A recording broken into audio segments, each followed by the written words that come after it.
t'écoute. Voilà, coucou. Coucou. Eh ben écoute, on se rencontre parce que moi je sais que tu as travaillé dans un RAM pendant 4 ans. Effectivement. Voilà, et je voulais te poser des questions sur sur l'accompagnement, enfin les services que vous pouviez proposer dans ce RAM auprès des parents et des assistantes maternelles. Voilà, donc 4 ans dans un RAM, quel était ton rôle exactement? Alors mon rôle a été de recevoir essentiellement les familles ou les assistantes maternelles, ou les deux ensemble, pour apporter déjà un éclairage sur ce que le RAM pouvait leur apporter. Donc en ce qui concerne les parents, c'était essentiellement autour du contrat, les aider à appréhender cette nouvelle tâche qui était la leur de devenir employeur, parce que ça n'est pas chose aisée. Et en ce qui concerne les assistantes maternelles, outre l'aide à la professionnalisation dont elles pouvaient bénéficier avec les animatrices du RAM, elles étaient, et elles sont toujours d'ailleurs, toujours en attente aussi d'être aidées sur le plan du contrat, parce que c'est pas quelque chose qui se maîtrise de façon facile. Et je crois de savoir que quand toi tu as pris ton poste, il a fallu que tu apprennes les calculs de contrat, et ça n'a pas été une chose facile. Effectivement. Voilà. Et donc c'est vrai que quand on arrive, qu'on est nouveau parent employeur ou jeune assistante maternelle dans le métier, ça peut être source de grosses erreurs. Ouais, les gens ne mesurent pas en fait. J'ai souvent évoqué la situation au niveau des parents en leur disant que effectivement ils sont parachutés dans le monde des parents déjà, puisqu'ils deviennent parents pour la plupart, sauf quand il s'agit d'un second ou d'un troisième enfant. Et en même temps de devenir parents, ils deviennent aussi employeurs. Et devenir employeur, c'est pas juste faire un chèque à la fin du mois. C'est appréhender toute la réglementation en vigueur qui tourne autour de cette profession, et qui n'est pas une réglementation classique digne du Code du travail dont tout le monde peut avoir plus ou moins connaissance, puisque le moindre salarié est soumis au Code du travail classique. Là, c'est une convention vraiment particulière qui est propre à ce métier et dont chacun doit prendre connaissance, que ce soit l'employé ou l'employé. En ce qui concerne les parents, la première des choses, c'était de leur indiquer où ils pouvaient se procurer la convention collective. Donc, en règle générale, aujourd'hui, c'est via Internet.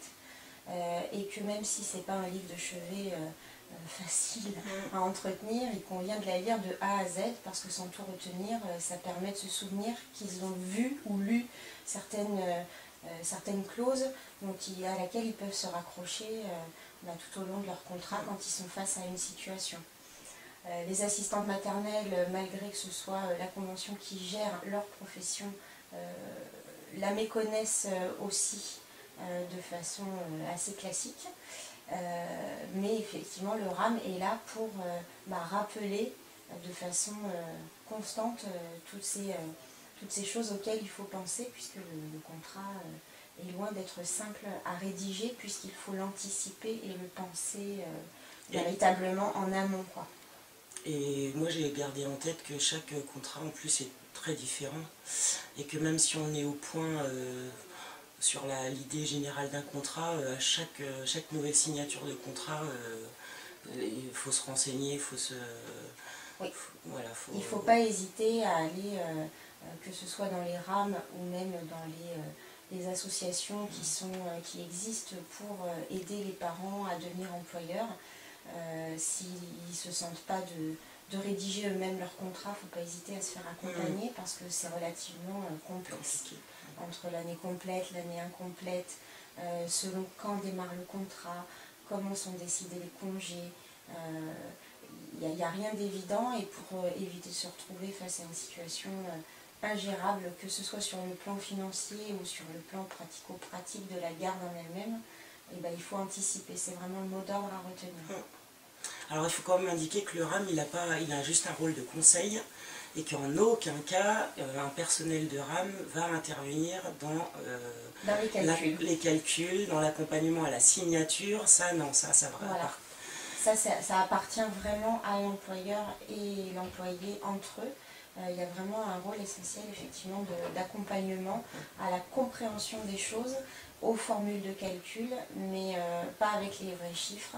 C'est vraiment à titre d'exemple pour que les gens puissent finalement être autonome après. Voilà, exactement. Oui.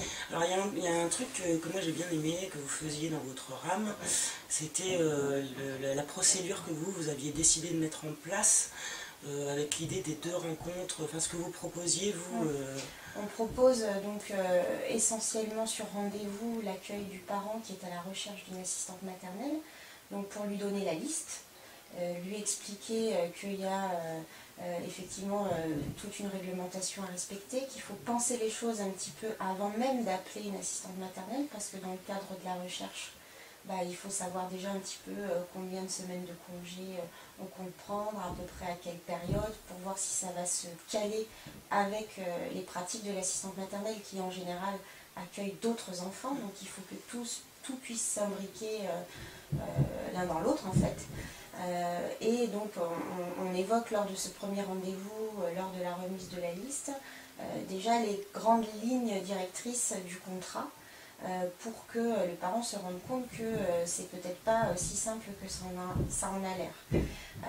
Et à l'issue de ce rendez-vous, le parent est donc disposé à partir en quête d'une assistante maternelle, et on lui propose un second rendez-vous. Rien n'est obligatoire, mais on lui propose un second rendez-vous qui permet de venir avec des éléments beaucoup plus concrets, puisqu'il a rencontré l'assistante maternelle. Les 2 parties ont pu se mettre d'accord sur tout un tas d'éléments, et du coup ça concrétise un petit peu l'accueil et ça permet de penser le contrat avec des choses posées. Et bien souvent ça permet lors de ce deuxième rendez-vous d'expliquer le contrat sans le faire encore une fois aux parents, qui le comprend beaucoup mieux puisque ce sont ses propres éléments qui sont évoqués. Ce deuxième rendez-vous peut également se faire avec l'assistante maternelle. Si elle peut se déplacer, si elle peut se rendre disponible, ça permet d'évoquer les différentes clauses du contrat dont ils ont déjà discuté par rapport aux différentes parties du contrat ensemble, et nous simplement d'avoir un œil entre guillemets vérificateur du respect de la procédure et de la réglementation en vigueur. Et en général, pour avoir pratiqué ces rendez-vous en binôme, ça permet vraiment d'avoir un contrat qui tient la route, si on peut dire. Qui ne se termine pas en catastrophe. Voilà, avec un accueil qui se déroule bien sur tous les plans, et en particulier le plan administratif et comptable. Alors il faut quand même indiquer que le rame dans lequel toi tu as travaillé, vous avez fait des choix politiques, des choix d'accompagnement, aucun rame ne fonctionne de la même manière. Non.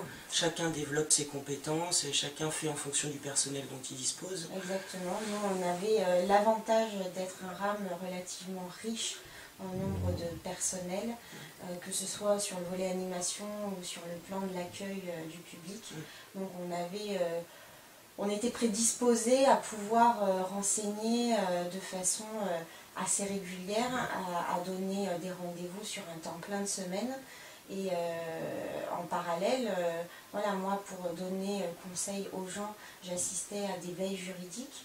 Donc c'était des réunions inter-relais, donc avec tous les relais du département, où voilà, chacun des rames présents lors de ces réunions pouvait exposer les difficultés rencontrées dans les pratiques, et ça nous permettait d'échanger, de se caler pour avoir au moins aussi sur le département un discours uniforme. Donc ça c'est assez intéressant. Il est vrai que voilà, j'ai connaissance de rames qui sont plus pauvres en personnel et qui misent tout sur l'animation pour rompre l'isolement de l'assistante maternelle, et qui vont moins être dans l'accompagnement au niveau du contrat, alors que c'est crucial. C'est crucial. Tu as été spectatrice, oui, tu as été spectatrice enfin, tu as rencontré des profils d'asthmates pour lesquels c'était vraiment compliqué.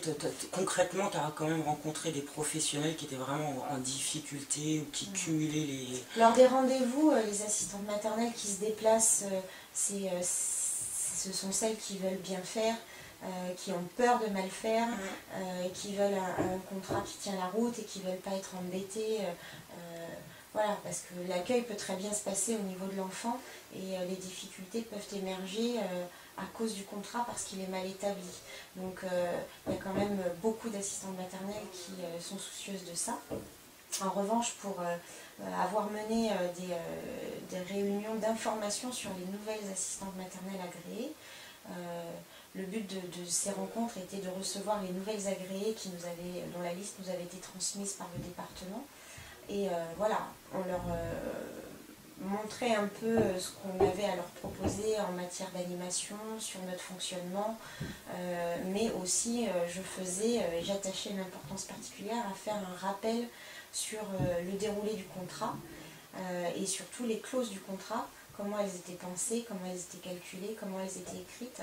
Malheureusement, je me trouvais souvent confrontée à des assistantes maternelles qui ne maîtrisaient absolument pas ce volet-là. À mon sens, le temps de formation n'inclut pas suffisamment d'heures et suffisamment d'accompagnement pour qu'elles puissent maîtriser tout ça.